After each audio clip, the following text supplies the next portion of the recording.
Investors have a lot on their mind when it comes to the state of the economy, from inflation to rising interest rates to the national debt. Our Brian Sozzi spoke with DoubleLine founder and CEO Jeffrey Gundlach in an exclusive interview and asked him what the biggest risk is to investors over the next few months. Listen to what Mr. Gundlach had to say.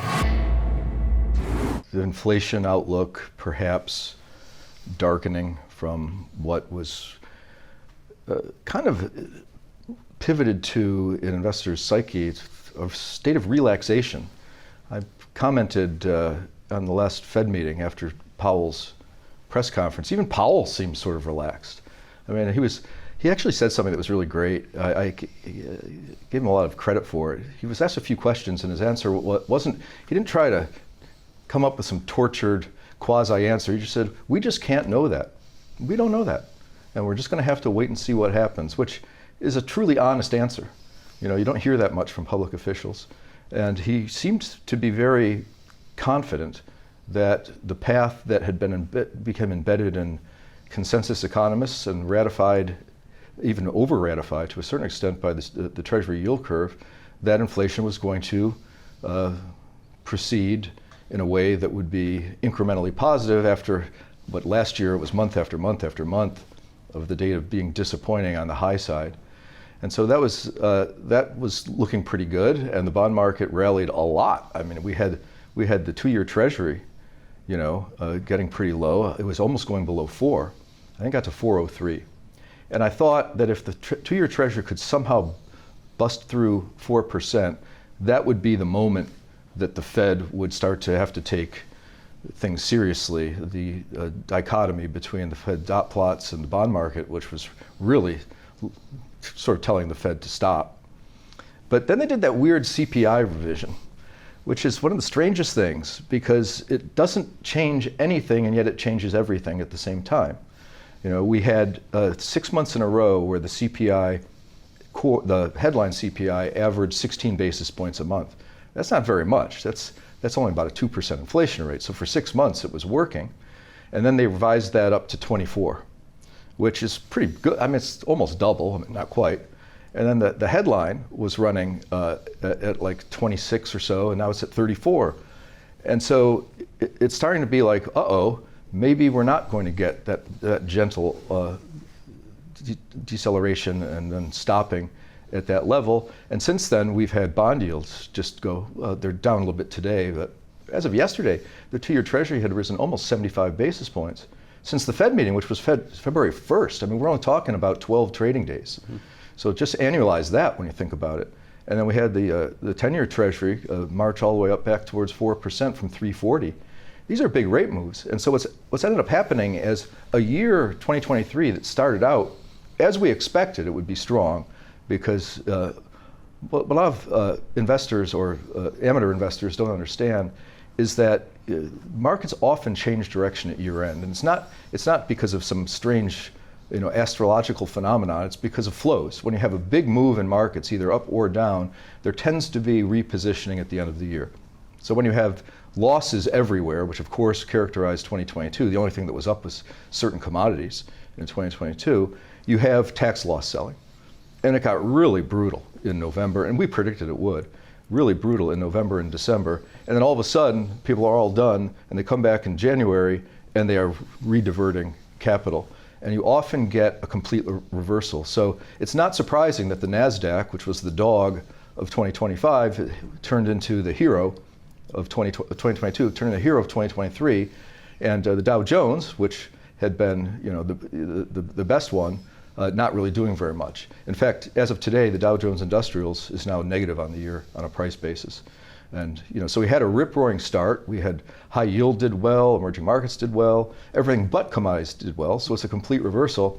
But now we're getting pretty close to where we started the year on a lot of things. Should investors start preparing, should they start to be preparing for a hard economic landing? We've been preparing at DoubleLine gradualistically, so I always say, don't listen to what I say, look at what I do. And we started de-risking, if you will, at the fourth quarter of 2021. And what I mean by de-risking is increasing Treasury exposure, decreasing incrementally. We don't do this all in one day. Credit exposure, and when we get maturities on lower tier credit, we reinvest at a higher tier. So we've been upgrading our portfolio systematically.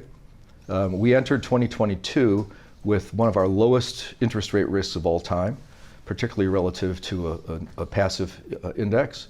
And we ended the year almost at the same interest rate risk as the index, which is an increase for us of about 4 years of interest rate risk, which is called duration. So we started the year at about 2.25, and we ended the year at about 6, and we've extended again last week. So we've been upgrading in the treasury market and increasing treasuries, and this is in preparation for, it doesn't matter if it's a soft landing or a hard landing, it doesn't matter. Like, people are always asking me this question, how bad the recession is going to be. It doesn't matter. As long as we're going into recession, you have to have a certain degree of protection. It won't matter. If it's raining a half an inch an hour, you need an umbrella. If it's raining 2 inches an hour, you still need an umbrella. You know, in either case, you need an umbrella. And so I think that needs to happen. The really interesting question you asked, what the big risks are, is what is it that investors think they know, people who have a lot of experience like me, that we think we know because we've been around, in my case, for 40 years, that might not really be, you think you know it, but it's not true. And I think the number one candidate for that is, over the past 40 years until 2022, interest rates did nothing in a broad brush but fall. They would fall, and then maybe they'd retrace a little bit, you know, with some economic cycle, but then they'd go to new lows. And so everybody's only experienced falling interest rates. So will the markets be the same for the next 20, 30, 40 years as they were for the past 20, 30, 40 years, when the backdrop of falling interest rates is potentially replaced, as it has been so far, with rising interest rates? And I think one of the key questions on that is, what will defaults look like in the non-treasury market, particularly the corporate bond market, the junk bond market? Because the junk bond market has no experience prior to really 1980. So the entire life cycle of the junk bond market has been falling interest rates. So have any junk bonds really ever matured? They either defaulted or got refinanced over and over and over again. Well, what happens when you can't refinance them anymore and you actually have to pay them? That's not a problem for this year or next year in the high yield market, but what about the bank loan market, which is floating rate? Those companies that were paying a spread maybe of 300 basis points over SOFR, the short-term interest rate, they were paying 3%. Well, it's going to be 8 pretty soon, and they get the bill on Fed Day, right? Their coupon goes up within 3 months after Fed Day, and so you're having a massive increase in the costs to these companies. And at the same time, the percentage of bank loans that have been of poor quality, below a certain rating, so that they're the lower tiers, has gone from about 40 to 50% to more like 70 to 75%. So what's going to happen when you get parts of the economy in a recession and the payments from these companies going higher? I think the answer is it will be higher defaults. So another thing that's interesting is there are indices on the same topic. There are indices of lending conditions. There's surveys. Deutsche Bank does one that's pretty helpful, and it's a survey of large lending institutions. Are you easing your standards or tightening your credit standards? And there's a very high correlation between tightening credit standards of a certain magnitude and the default rate on lower tier credits 9 to 12 months later. Well, we're already at that level. The tightening of the surveys has reached the level that has preceded past significant default cycles. And this one metric indicates that the default rate should be about 8% coming late this year on an annualized basis, or early next year. You put that together with, you know, the economy, you put it together with the credit quality being low, and we could see some real interesting painful outcomes that are coming in the next recession, whether it's very severe or not.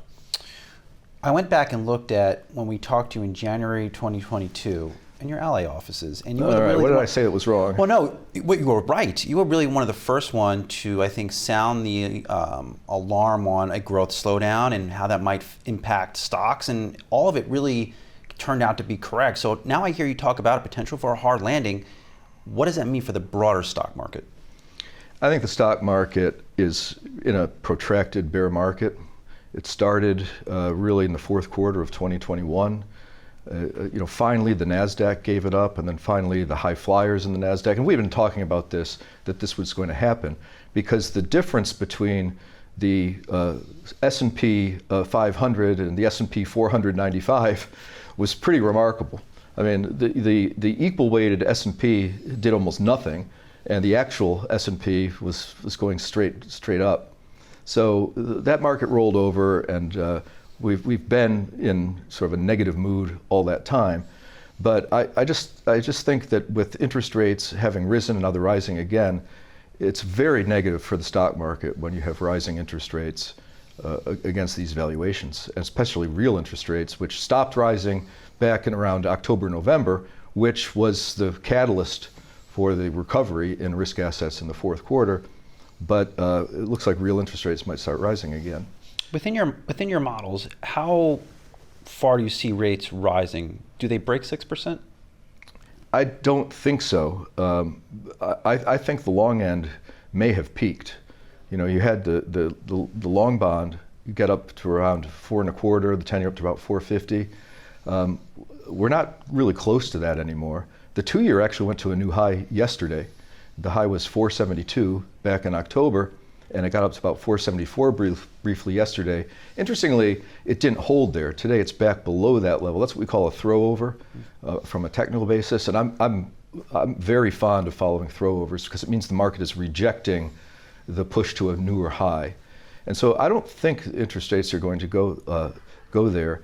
What's so fascinating is that since the Fed meeting, where the 2-year got to 4.03 the day after the Fed meeting, and now it's risen quite substantially from there. It's pricing in a lot more Fed hikes, and that's because of that weird inflation revision. It's so strange. All they really did is say, you know what, shelter was at 32%, and we're going to move it up to, I don't remember, 35, 36%, and used car prices were at, car prices broadly are 8%, and now that's coming down, and because of that, there's a 100 basis point increase in historical CPI, which is so weird because the history is the history. What if somebody announced tomorrow that they redid the CPI and it's now at 25%? Would people feel different? I mean, the CPI is such a strange construct because it doesn't really apply to real life. Who buys a new car every month? Who buys a used car? Not me. Yeah, right? So for most people, I think shelter is more than 32%, probably more than 35%. So it's weird how the market had this violent reaction to something that is an arbitrary construct, but it has priced in about 3 more Fed hikes. The terminal Fed rate yesterday was up at 5.35. I'm skeptical that it's going to get there. I think that in spite of the fact that inflation is going to be reluctant to come down, I just think the shape of the yield curve is the best indicator of the forward economy. And that is still predicting recession. Absolutely. When it first inverts, you got to be on watch. If it gets inverted, gets as inverted as we have been now for months and months, and stays there, which of course has happened because we've been there for months and months, that's a pretty high probability indicator of recession. Also, the leading economic indicators are really low, and it's getting worse on a momentum basis. The 3-month annualized is worse than the 12-month. That's really low. The unemployment rate is the last one there that does not say recession, but it's very close to crossing over its 12-month moving average. And when it does, it's one of the best indicators of the front edge of a recession. And we're pretty close. The unemployment rate has not gone up. It's actually hovering down at its lows, but it hasn't really changed much over the last 12 months, so it's getting close to its 12-month moving average. Ultimately, the one that is the slam dunk on recession is if the unemployment rate crosses its 36, it's 36-month or 3-year moving average. We're pretty far away from that, but that doesn't happen at the front end of recession. It happens to suggest that you're in more of a hard landing type of recession. The Fed themselves, on their dot plot in December, predicted that the unemployment rate was going to end this year at about 4.6, I think they said, up about 100 basis points.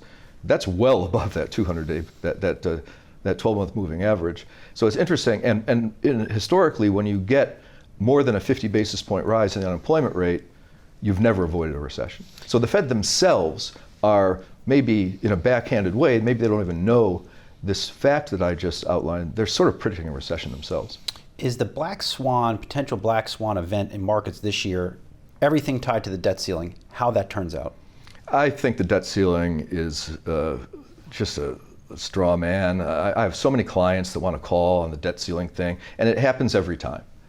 And they're always, well, what's going to happen? Well, I'll tell you what's going to happen. They're going to do this every other time. They're going to raise it at the last minute. And it's not going to be a big deal.